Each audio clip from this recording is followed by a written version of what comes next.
بسم اللہ الرحمن الرحیم الرحمن علم القرآن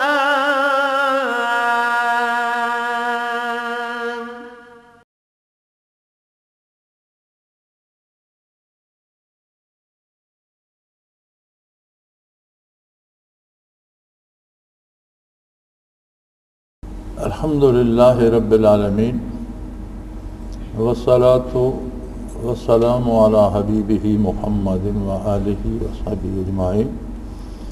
اعوذ باللہ من الشیطان الرجیم، بسم اللہ الرحمن الرحیم۔ لیس بامانیکم ولا امانی اہل الکتاب من یعمل سوءا یجز بہ ولا یجد لہ من دون اللہ ولیا ولا نصیرا ومن یعمل من الصالحات من ذکر او انثی وہو مؤمن فأولئک یدخلون الجنة ولا یظلمون نقیرا ومن احسن دینا ممن اسلم وجهه للہ وهو محسن واتبع ملة ابراہیم حنیفا واتخذ اللہ ابراہیم خلیلا۔ اللہم سبحانک لا علم لنا الا ما علمتنا انک انت العلیم الحکیم۔ مولایا صلی وسلم دائما ابدا علی حبیبک خیر الخلق۔ لیس بامانیکم ولا امانی اہل الکتاب۔ مختلف عقائد و نظریات کے لوگ اپنی نجات کا دعویٰ رکھتے تھے۔ اہل کتاب اپنی جگہ، یہود و نصارہ اپنی جگہ، اور کفار و مشرکین عرب اپنی کامیابی کا دعویٰ رکھتے تھے۔ ہمارے بت ہماری مدد کریں گے، ہمارے دیوی دیوتا ہماری مدد کریں گے، جن کی پوجا کرتے ہیں وہ مدد کریں گے۔ تو اصول ارشاد فرمایا گیا کہ لوگوں،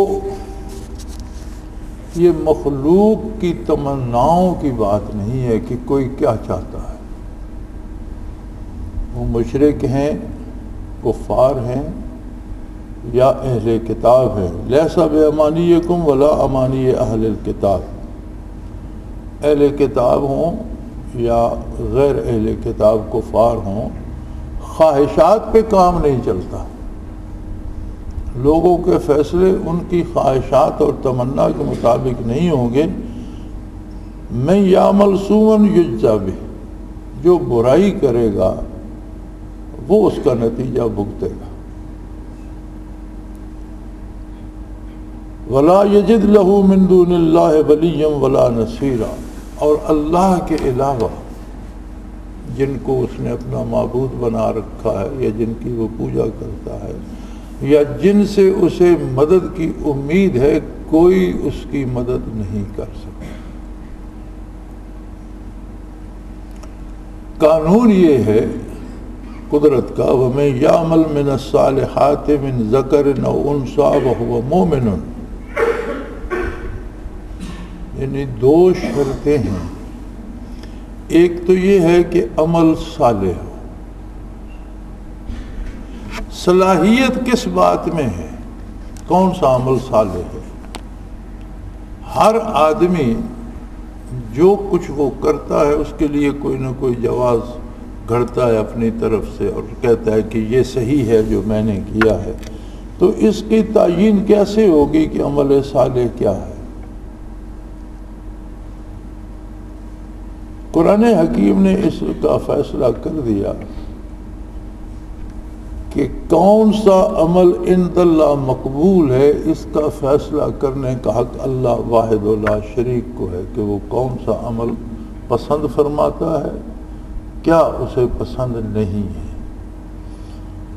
اب یہ اللہ کریم کی پسند و ناپسند کا معیار ہمارے پاس کیا ہوگا، مخلوق کے پاس کیا ہوگا؟ فرمایا وَمَن یُطِعِ الرَّسُولَ فَقَدْ اطاع اللہ، جس نے میرے رسول صلی اللہ علیہ وآلہ وسلم کی اطاعت کی اس نے میری اطاعت کی۔ میرا نبی وہی بات بتاتا ہے جو میں بتانے کا حکم دیتا ہوں۔ تو کام میں صلاحیت ہو، یعنی کام اس طرح سے کیا جائے جس طرح کرنے کا طریقہ محمد الرسول اللہ صلی اللہ علیہ وسلم نے بتایا، اور اس کے ساتھ شرط یہ ہے وَهُوَ مُؤْمِنٌ، وہ مومن بھی ہو۔ یہاں بھی یہ سوال پیدا ہو جاتا ہے کہ ہر فرقے کو، ہر طبقے کو، ہر مکتب فکر کو یہ دعویٰ ہے کہ میرا عقیدہ صحیح ہے۔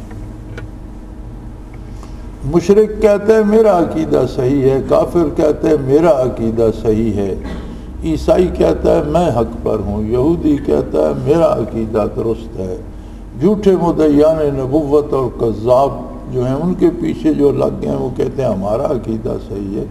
تو اس کی تعیین بھی ایک ہستی پر ہوگی۔ ایمان کیا ہے؟ ان ضروریات دین کو اس طرح ماننا جس طرح محمد الرسول اللہ صلی اللہ علیہ وسلم نے متعین فرمائی ہے اور ماننے کا حکم دیا، اس کے باہر دین نہیں ہوگا۔ بلکہ ہمارے فقہا یہ وضاحت فرماتے ہیں کہ جب آپ بچے کو اللہ کریم کا تصور دیتے ہیں، چھوٹا بچہ جب باتیں کرنے لگتا ہے تو ماں باپ چاہتے ہیں کہ اس کی زبان سے اللہ نکلے۔ جب آپ اللہ کا تصور دیتے ہیں تو اسے اس تفصیل سے سمجھائیں، میں اس اللہ کو مانتا ہوں جس کو حضرت محمد صلی اللہ علیہ وآلہ وسلم، جو حضرت عبداللہ کے بیٹے جو مکہ مکرمہ میں پیدا، یہ تفصیل ہے فقہ کی کتابوں میں، جو مکہ مکرمہ میں پیدا ہوئے، مبعوث ہوئے اور جو ہجرت فرما کر مدینہ منورہ مقیم ہوئے، وہ جس اللہ کو منواتے ہیں میں اس اللہ کو مانتا ہوں اور ویسا مانتا ہوں جیسا وہ ماننے کا حکم دیتے ہیں۔ ایمان کی بنیاد یہ ہے کہ اللہ کی ذات اور اس کی صفات، آخرت، فرشتے، سزا و جزا، یہ ساری ضروریات دین ہیں، یہ بنیادی عقائد ہیں۔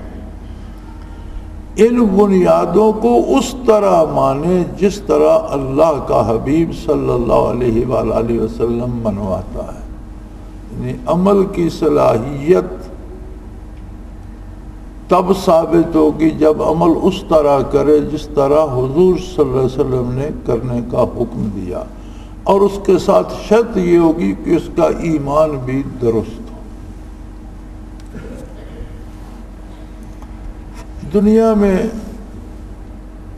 بہت سے ایسے لوگ گزرے ہیں جنہوں نے بہت بڑے بڑے اور بھلے کام بھی کیے ہیں، اچھے کام بھی کیے ہیں، لوگوں کی بھلائی کے کام کیے ہیں، تعلیمی ادارے بنا دیے ہیں، مختلف لوگوں کے بچے ان میں پڑھتے ہیں، ہسپتال بنا دیے ہیں۔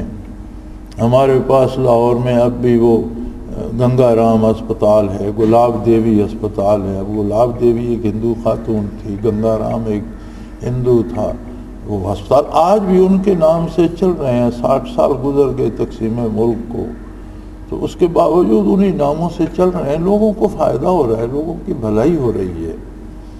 سوال یہ پیدا ہوتا ہے، کسی نے کسی گاؤں کے لیے تالاب بنوا دیا، کنواں بنوا دیا، سڑک بنوا دی، تو بے شمار ایسے کام ہیں جن سے مخلوق کو بہت فائدہ ہوتا ہے، اور وہ ایسے لوگوں نے کیے ہیں جن کا ایمان صحیح نہیں تھا۔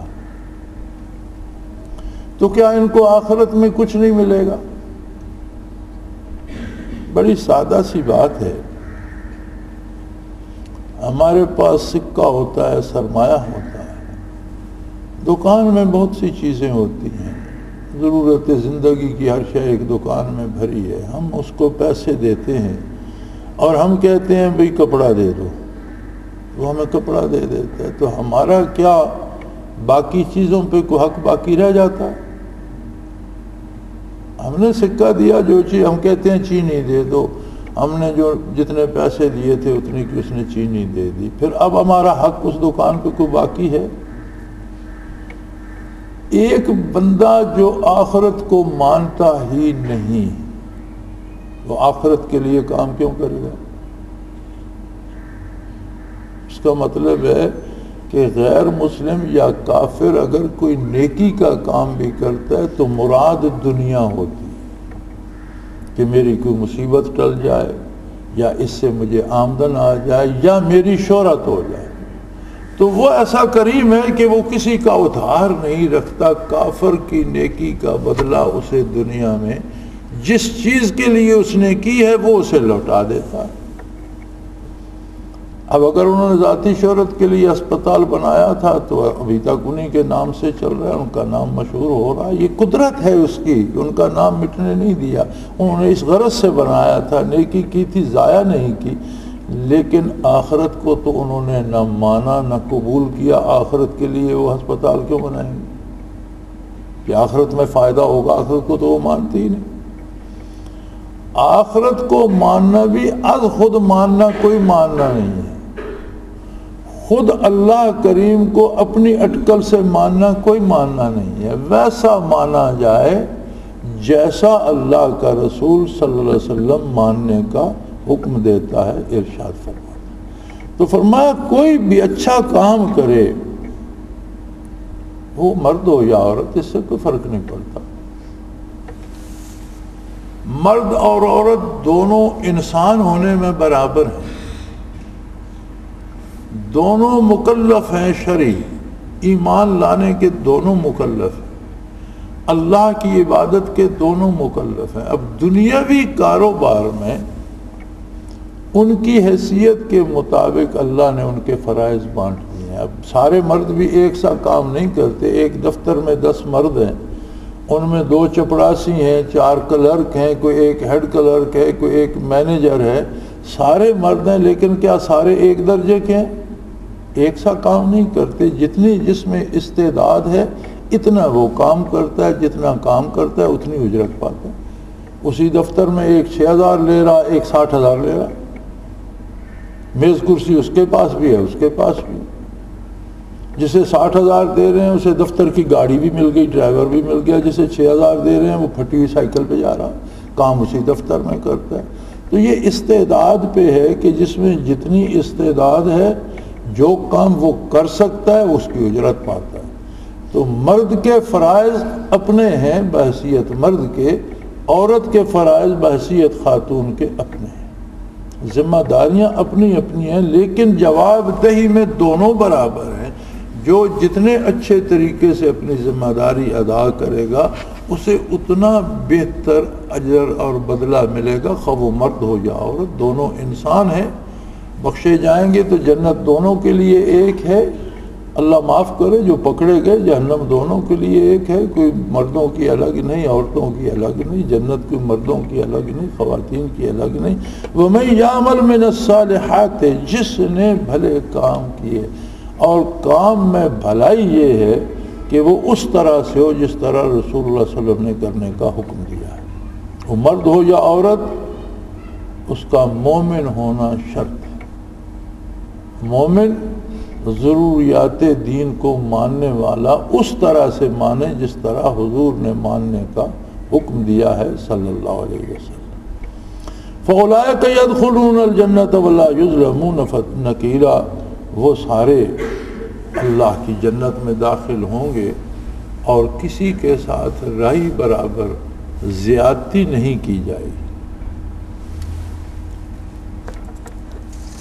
رہ گیا یہ دعویٰ کہ ہر مکتب فکر کہتا ہے میرا عقیدہ اچھا ہے، میرا دین اچھا ہے.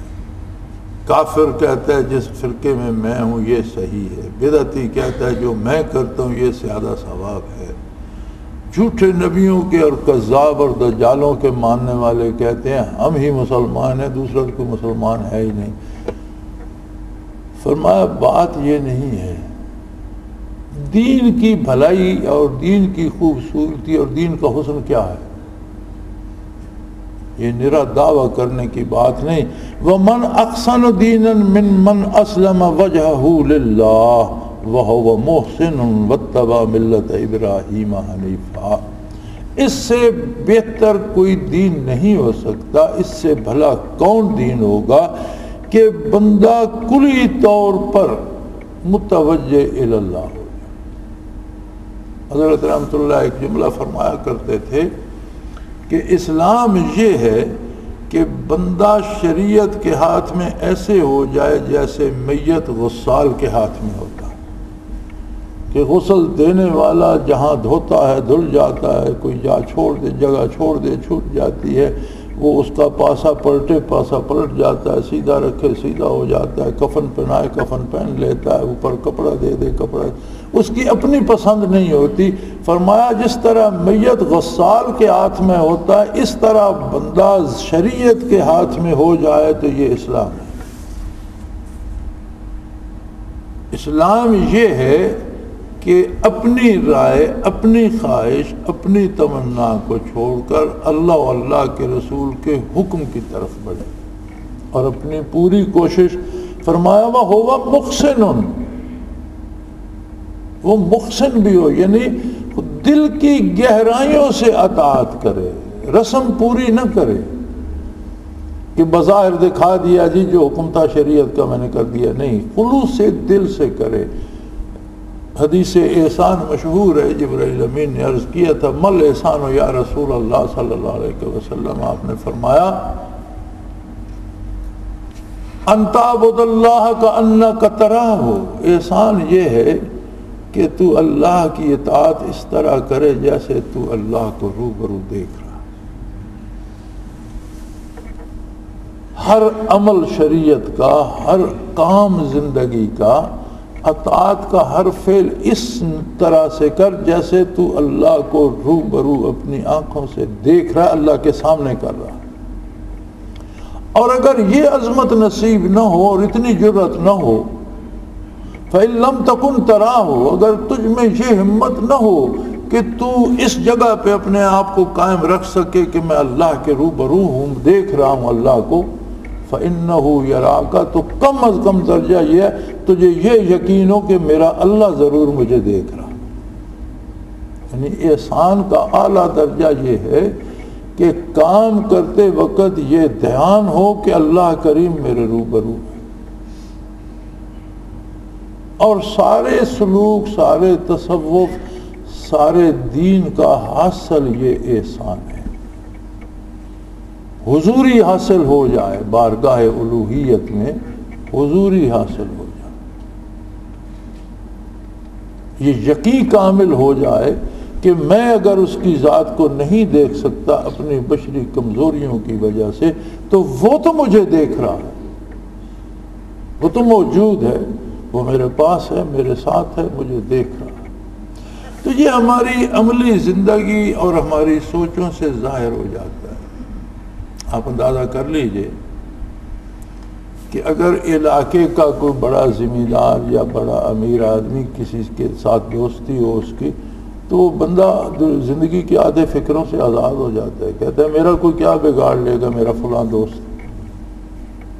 کسی سرکاری عہدے دار سے کسی کا تعلق بن جائے تو وہ زندگی کے فکروں سے آزاد کہتا ہے مجھے کیا فکر ہے، میرا تو ڈپٹی کمشنر دوست ہے، میرا تو گورنر دوست ہے، میری تو وزیر اعظم سے دوستی ہے، مجھے کون چھیڑ سکتا ہے، میرا تو صدر صاحب سے تعلق ہے، تو مجھے۔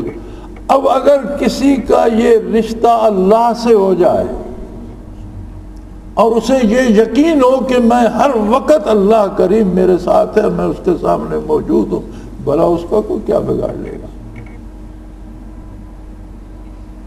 تو یہ سارے تفکرات، ساری پریشانیاں، ساری غلطیاں، کوتاہیاں اور گناہوں کا سبب عدم حضوری ہے۔ عظمت الہی جب دل سے نکل جاتی ہے، نگاہوں میں نہیں رہتی، تو بندہ غلط راستے پہ چل پڑتا ہے، اور ہر غلطی بندہ کسی امید پہ کرتا ہے۔ گناہ کا فلسفہ یہ ہے کہ ہر گناہ، ہر غلطی کسی امید پہ ہوتی ہے، ایسا کروں گا تو مجھے پیسے مل جائیں گے، اس کو قتل کر دوں گا تو میں محفوظ ہو جاؤں گا ورنہ اس سے مجھے خطرہ ہے، اس کا گھر لوٹ لوں گا، اس سے رشوت لے لوں گا تو مجھے دولت مل جائے گی۔ لیکن اگر معیت باری نصیب ہو اور یہ یقین ہو جائے وَهُوَ مَعَكُمْ أَيْنَمَا كُنْتُمْ، تم جہاں ہو، جس حال میں ہو، اللہ رب العالمین تمہارے ساتھ ہے، تو پھر کسی ہیرا پھیری کی گنجائش باقی رہ جاتی۔ جب اللہ کریم ساتھ ہے، وہ قادر بھی ہے، قیوم بھی ہے، علیم بذات الصدور ہے، جو باتیں میں نہیں جانتا کہ مجھے کیا پیش آنے والا ہے وہ جانتا ہے، تو پھر مجھے فکر کی کیا ضرورت ہے؟ مجھے تو پھر فکر ایک ہونی چاہیے کہ یہ ساتھ نہ چھوٹے بس. یعنی انسان کی فکر، بندے مومن کی فکر، مسلمان کی فکر صرف یہ ہو کہ اس بارگاہ کی حضوری میں غفلت نہ، وَلَا تَكُن مِّنَ الْغَافِلِينَ، غافل نہ ہونا، آنکھیں نہ موندنا، دل سے میرے نام کو نکالنا نہیں، نگاہوں سے اوجھل نہیں کرنا. فرمایا اس سے بہتر دین کیا ہوگا کہ آدمی کلی طور پر متوجہ اللہ ہو جائے، اس کا ہر کام اللہ کے حکم کے مطابق ہو جائے. اب دیکھو کون اتنا بڑا آدمی ہے اس ملک میں جس کے سونے جاگنے کھانے پینے کا ٹائم ٹیبل کوئی حکومت بنا کر دے؟ کون پوچھتا ہے کسی؟ مٹی پھانکے یا روٹی کھائے، اچھا کھانا کھائے یا خراب کھائے، بیمار رہے یا صحت، کون پوچھتا ہے؟ اور کتنا عظیم انسان ہے وہ جس کی صبح شام رات دن کا ٹائم ٹیبل اللہ بنا کر دے اور اللہ کا رسول اسے پہنچے. اس میں انسان کی کتنی عظمت ہے. اس بندے کی عظمت کا کیا ٹھکانہ کہ جس کے اٹھنے بیٹھنے سونے جاگنے کھانے پینے کمانے کے طریقے، خرچ کرنے کے سلیقے، دوستی کا انداز، دشمنی کا طریقہ، سارے اطوار، والدین سے سلوک، اولاد کی پرورش، بیویوں سے تعلق، بہن بھائیوں سے رشتے نبھانا، یہ سارا پروگرام اللہ جل شانہ بنا کر دے کہ تجھے فلاں وقت یہ کرنا ہے، یہ کرنا ہے، یہ کرنا ہے، اور اللہ کا رسول صلی اللہ علیہ وسلم اس تک پہنچائے، حضور کی بارگاہ کے خادم اور علماء حق اس تک پہنچائے، تو بندے مومن کی مثال دوسرا غیر مومن کیسے ہو سکتا ہے؟ مومن ہونا، مسلمان ہونا تو بجائے خود اتنی بڑی عظمت ہے کہ غیر مومن سوچ بھی نہیں سکتا. پھر فرمایا کوئی دعویٰ کرتا رہے میرا دین اچھا ہے، دین اسی کا اچھا ہے جو اللہ کا ہوگا. اور جس نے واتبع ملت ابراہیم حنیفہ، خالصتاً ابراہیم علیہ السلام کی طرح جس نے خالصتاً اللہ کی رضا کی پیروی کی. ابراہیم علیہ السلام نے گھر میں بت پرستی، والد بت بنانے والے، شاہی بت گر، رئیس شاہی دربار میں کرسی پانے والے، اور بت خانے کے بت بنانے والے، بت ساز، حکمران بت پرست، حکومت سلطنت بت پرست، رشتہ دار برادری. جب گھر ہی نہیں، والد ساتھ نہیں تو رشتہ دار کیا ہوں گے؟ ساری دنیا ایک طرف ہو گئی. کہا نہیں، انی وجہت وجہی للہ، میں صرف اپنا رخ اللہ کی طرف رکھ، حنیفہ، کھرا کھرا، کوئی اس میں ایچ پیچ، کوئی میل ملاوٹ نہیں ہو.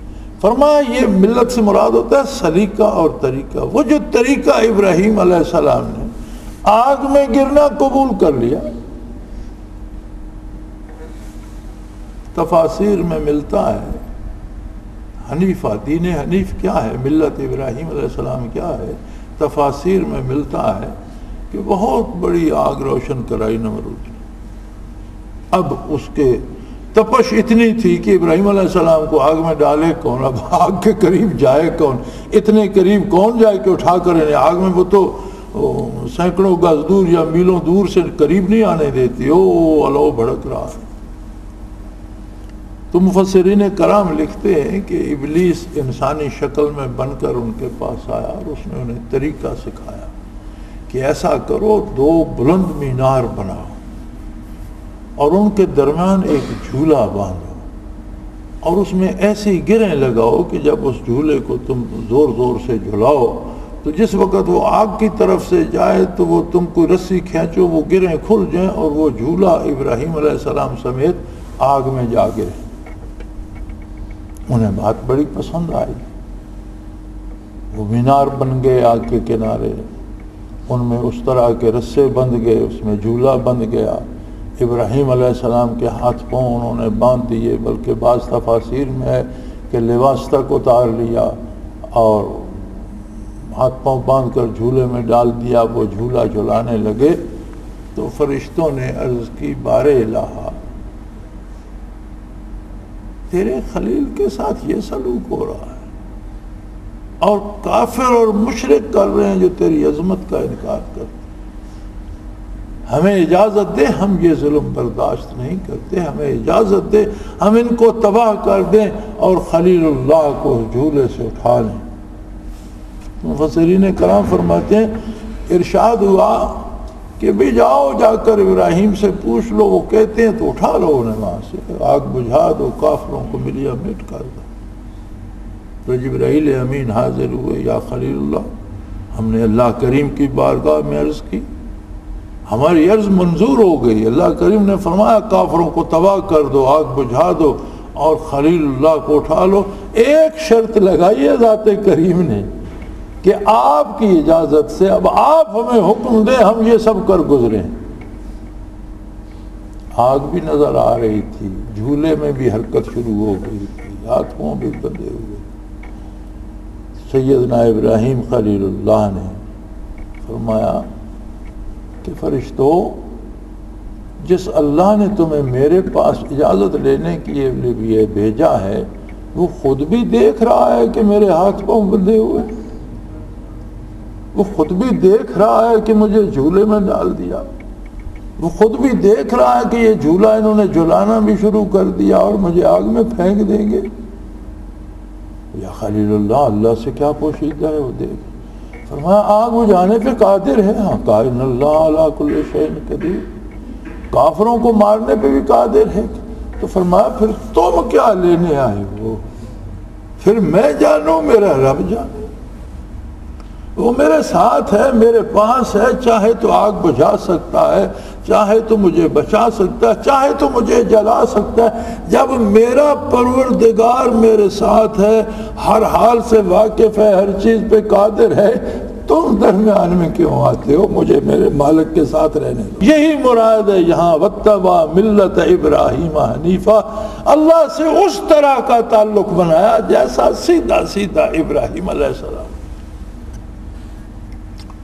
رشتے آگ بجھا دیتے، اس مالک نے آگ کو حکم دیا،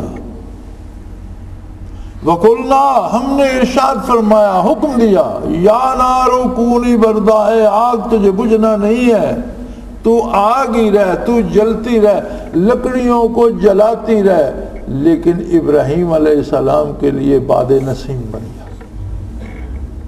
حکم آگ کو دیا، قلنا یا نارو کونی بردا، اے آگ ٹھنڈی ہو جا، ساری عمر جب سے میں نے تجھے پیدا کیا ہے اور جب تک رہے گی جلاتی رہی ہے، اس لمحے تو باد سحر بن جا۔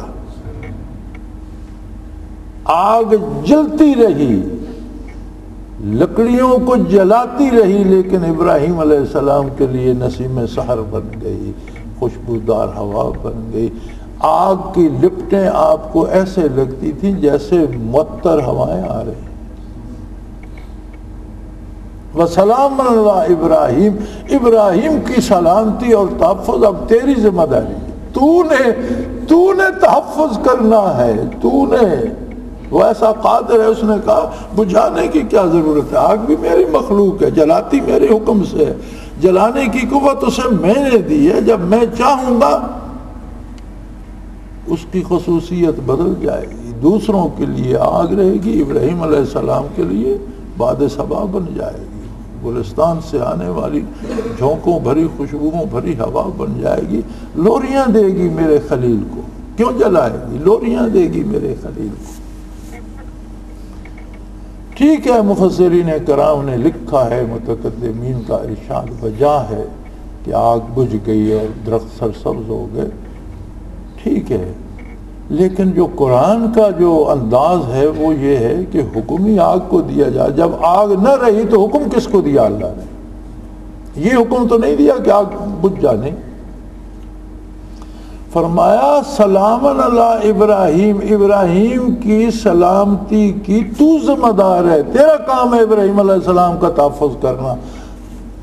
تو وہ تو بال بال کی سلامتی کے لیے اپنی ساری کوشش کر رہی تھی کہ کہیں کوئی ان کی قلب اطہر میں بھی بدگمانی آ گئی تو اللہ مجھے معاف نہیں کرے گا، کوئی ایسا مجھ سے صادر نہ ہو جائے کہ اللہ کا خلیل خفا ہو جائے، اب یہ خوش ہوں گے تو اللہ خوش ہوگا۔ وہ بجھی نہیں تھی، ان کی خدمت کر رہی، اور یہی زیب دیتا ہے اس ذات باری کی عظمت کے ساتھ۔ تو فرمایا ملت ابراہیم واتبع ملت ابراہیم، جس نے میرے ساتھ وہ تعلق رکھا جو ابراہیم علیہ السلام نے خالص اور کھرا، یہ ملت ابراہیم، کوئی ایچ پیچ نہیں۔ واتخذ اللہ ابراہیم خلیلا، ابراہیم نے تو صرف اللہ کو دوست بنایا۔ اس نے تو جبرائیل امین کو بھی جواب دے دیا تھا کہ یار تم کیا سفارش لیے پھرتے ہو، وہ خود دیکھ رہا ہے تو پھر تمہاری کیا بات ہے درمیان میں آنے کی، وہ خود جانتا ہے۔ نبی کریم صلی اللہ علیہ وسلم طائف تشریف لے گئے، سرداران طائف نے نہایت ظالمانہ سلوک کیا، پتھر پھینکوائے حضور صلی اللہ علیہ وسلم پر، وجود عالی زخمی ہو گیا، خون مبارک جسد عالی سے بہہ کر نالین مبارک میں جم گیا۔ حضور صلی اللہ علیہ وسلم نے جوتا اتارنا چاہا تو قدم مبارک جوتوں میں نالین مبارک میں پھنس گئے تھے۔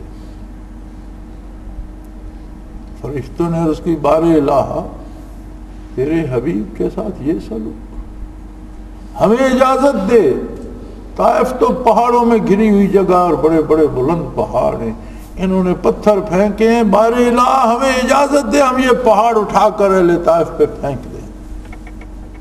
یہاں بھی وہی فرمایا جاؤ میرے حبیب سے پوچھ لو۔ دست بستہ ملک الجبال حاضر ہوا، جو پہاڑوں پہ مقرر تھے فرشتے، یا رسول اللہ اللہ نے حکم دیا، اللہ نے اجازت دے دی ہے، بس آپ کی اجازت چاہیے، آپ کے حکم کے منتظر ہیں۔ اللہ نے فرمایا میرے حبیب سے پوچھ لو، انہوں نے تو روڑے اور اتنے اتنے پتھر پھینکے، ہم یہ پہاڑ اٹھا کر ان پر پھینک دیتے۔ حضور نے فرشتوں سے خطاب نہیں فرمایا، آپ نے بارگاہ الوہیت میں ہاتھ اٹھایا، بار الہ اللہم اہدے قومی، اللہ کرنا ہی چاہتا ہے تو انہیں ہدایت دے دے، تباہ کر کے مجھے کیا، میں تو ہدایت کے لیے مبعوث ہوں، میں تو لوگوں کی بھلائی کے لیے مبعوث ہوں، انہیں کفر سے بچانے کی، بحالت کفر تباہ ہو گئی یا رسول اللہ تو میری رحمت للعالمین پہ حرف آئے گا، اگر تو کرنا ہی چاہتا ہے تو انہیں ہدایت دے دے، اور جس بات پہ تو خفا ہے کہ انہوں نے تیرے محبوب کی توہین کی ہے، فَإِنَّهُمْ لَا يَعْلَمُونَ، اللہ یہ جاہل لوگ ہیں، یہ مجھے جانتے نہیں ہیں، اگر یہ جانتے ہوتے تیرے حبیب کی حیثیت سے تو یہ میرے پاؤں چومتے۔ اِنَّهُمْ لَا يَعْلَمُونَ، یہ مجھے جانتے نہیں ہیں، اس جہالت کی وجہ سے میرے ساتھ، انہوں نے تو اپنے ایک مکہ کے قریشی بھائی کو مارا ہے، تیرے حبیب کو نہیں۔ اگر تیرا حبیب جانتے ہوتے تو یہاں میں تلوے رکھتا، وہاں زمین پہ یہ بوسے دیتے، اس خاک کو چومتے۔ اور یہی وہ بنیادی نکتہ ہے جو قرآن کریم یہاں بیان کرنا چاہتا ہے کہ جانو گے تو بچ پاؤ گے۔ ہم کیوں حضور کی سنت کے خلاف کرتے ہیں، کیوں رسومات پہ عمل کرتے ہیں اور سنت چھوڑ دیتے ہیں؟ عظمت رسالت سے آشنا نہیں، ہمیں یہ پتہ نہیں ہے کہ جیسا حضور نے فرمایا ویسا کرنے سے بندہ اللہ کو کتنا پیارا لگتا، اور اس بات کی خبر نہیں ہے کہ حضور کے ارشاد عالی کے خلاف کیا جائے تو اس پر اللہ کریم ناراض کتنے۔ اگر یہ پتہ ہو جائے تو کوئی شخص بدعت اور گناہ کے قریب نہ جائے۔ اور یہی بات قرآن حکیم جنوانا چاہتا ہے۔ فرمایا مجھے دلوں میں بساؤ، سینوں میں بساؤ، اس طرح سے بساؤ کہ میں تمہارے اتنے قریب ہو جاؤں کہ تمہیں کسی دوسرے کی طرف دیکھنے کی ضرورت پیش نہ آئے۔ کھرا کھرا تعلق ہو بندے کا اللہ کے ساتھ۔ اور پھر جن لوگوں کو یہ نصیب نہیں ہے اور وہ اللہ کریم کو چھوڑ کر اللہ بے جیم سے دوستیاں بناتے اور امیدیں رکھتے ہیں، فرمایا بے وقوف، جاہل، غلط کر رہے ہیں۔ اس لیے کہ وَلِلَّهِ مَا فِي السَّمَاوَاتِ وَمَا فِي الْأَرْضِ، ساری کائنات میں جو کچھ ہے وہ اللہ کا ہے، کسی کے باپ کا نہیں ہے کہ وہ اسے دے دے گا، کوئی کسی کو کچھ نہیں دے سکتا، سب کچھ اللہ کا اپنا ہے، جسے چاہتا ہے دے دیتا ہے، جس سے چاہتا ہے دے دیتا ہے۔ تو شاہوں کو گدا کر دے، گدا کو بادشاہ کر دے، اشارہ تیرا کافی ہے گھٹانے۔ ہم نے تو یہاں اپنی آنکھوں دیکھا اس تھوڑی سی زندگی میں کہ تخت سلطنت سے اٹھا کر لوگوں کو پھانسی پہ لٹکا دیا گیا اور جیل سے نکال کر تخت سلطنت پہ بٹھا دیا گیا۔ وہ ایسا قادر ہے کہ اس کی عظمت نگاہوں کے سامنے ہے، سب کچھ سمجھ میں آ۔ لوگوں نے حفاظت کے لیے بندوقیں دے کر گارڈ رکھے، ان گارڈوں نے انہیں کو گولیوں سے بھون ڈالا۔ کیا وہ بچا سکے؟ وہ تو بچانے کے لیے تھے۔ حکمرانوں نے بڑے بڑے قلعے تعمیر کرائے اور بڑی گارڈیں لگائیں اور اپنے تو انہی گارڈوں نے انہیں بھون ڈالا۔ اور ایسے حکمران بھی ہم نے دیکھے جن کا کسی نے جنازہ بھی نہیں پڑا، اٹھا کر گڑھے میں پھینک دیے، گڑھا برابر کر دیا، اب کسی کو خبر بھی نہیں کہ ان کی قبر کہاں ہے۔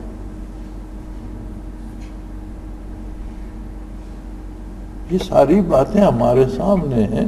فرمایا للہ ما فی السماوات و ما فی الارض، ارض و سما میں جو کچھ ہے اس کی ذاتی ملکیت ہے، اس نے اپنی قدرت کاملہ سے تخلیق کیا ہے، اور ہر کام میں، ہر چیز میں وہ اثر ہے جو وہ چاہتا ہے۔ جو قضا آئے، چون قضا آید حکیم اب لا شود۔ مولانا فرماتے ہیں کہ کسی کی موت آ جائے نا تو اسے ڈاکٹر کے پاس لے جاؤ تو ڈاکٹر کا بھی دماغ گھوم جاتا ہے، اسے سمجھ ہی نہیں آتی کس وجہ سے مر رہا ہے۔ وہ حکیم بھی پاگل ہو جائے، حکیم بیوقوف ہو جاتا ہے، ابلا شود، وہ نبض پہ ہاتھ ہے، اسے سمجھ نہیں آتی کہ کس وجہ سے مر رہا ہے، مر کسی اور مرض سے رہا ہے، وہ دوا کسی اور مرض کی دے۔ اور اگر صحیح دوا بھی دے دے تو اللہ اس کی تاثیر بدل دیتا ہے۔ روغن بادام خشکی میں دے، حکیم اسے روغن بادام دیتا ہے، اس کی خشکی بڑھتی جا رہی ہے۔ یا اللہ، اس کا کام تو تر ہی دینا تھا، وہ تو تر تھا، لیکن وہ خشکی دے رہا ہے۔ اللہ تاثیر بدل دیتا ہے۔ ہر چیز اس کے قبضہ قدرت میں ہے۔ جو اللہ کو چھوڑ کر دوسروں سے امیدیں وابستہ کرتا ہے وہ سن لے کہ ہر چیز اللہ کی ہے۔ اور بعض دفعہ ہوتا ہے کہ ہمارے پاس چیزیں تو ہوتی ہیں، ہمیں پتہ ہی نہیں ہوتا کہ ہمارے گھر میں کیا کیا ہے۔ ہم بہت سی چیزیں رکھ دیتے ہیں سٹور میں، اور پھر کہیں 10 سال بعد کھولتے ہیں تو سمجھو یار یہ بھی چیز ہمارے گھر میں پڑی تھی، ہمیں پتہ ہی نہیں ہوتا۔ فرمایا اللہ کا نظام ایسا نہیں ہے۔ وَقَانَ اللَّهُ بِكُلِّ شَيْءٍ مُحِيطًا، وہ ہر چیز سے ہر وقت باخبر بھی ہے، اور ہر چیز پر ہر وقت اس کی قدرت کاملہ قادر بھی ہے، ہر چیز کو استعمال بھی کر رہا ہے اور جانتا بھی ہے، وہ ہماری طرح بھولتا نہیں ہے۔ ارض و سما کا ایک ایک ذرہ اس کی ذاتی ملکیت ہے، اس کے علم میں ہے، اور اس کی قدرت سے اس پر تصرف ہو رہا ہے۔ پھر اس کو چھوڑ کر کسی اور کے پاس جانے والا بے وقوف نہیں تو کیا ہے۔ اللہ کریم ہماری خطائیں معاف فرمائے اور ہدایت پہ زندہ رکھے، ہدایت پہ موت دے، اور اپنے بندوں کے ساتھ حشر کرے۔ وآخر دعوانا الحمدللہ رب العالمین۔ اللہ اللہ اللہ اللہ اللہ اللہ اللہ اللہ